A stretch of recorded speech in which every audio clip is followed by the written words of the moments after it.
Mobile बच्चों को ख़राब कर देते हैं। ये तो हम सब अपने घरों में बच्चों के साथ देखते ही हैं। बच्चे पढ़ाई लिखाई छोड़कर दिन भर मोबाइल में लगे रहते हैं और इनकी आदत दिन ब दिन बढ़ती जा रही है। ये बात मुझे बताने की ज़रूरत नहीं है, आप सब अपने घरों में बच्चों के साथ देखते ही होंगे। लेकिन अब यूट्यूब कुछ ऐसे फीचर्स ला रहा है जिससे पेरेंट्स को चैन की सांस मिलेगी। इस फीचर्स में 3 सेटिंग होंगे: explore, explore more and must of the YouTube.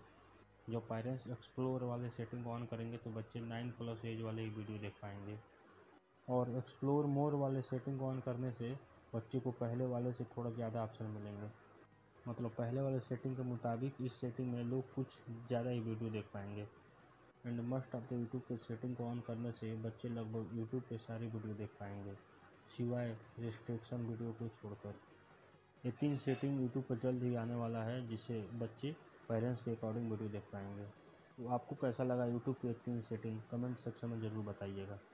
चलिए गाइस, वीडियो को यहीं पे ख़त्म करते हैं, मिलते हैं फिर नेक्स्ट वीडियो के साथ।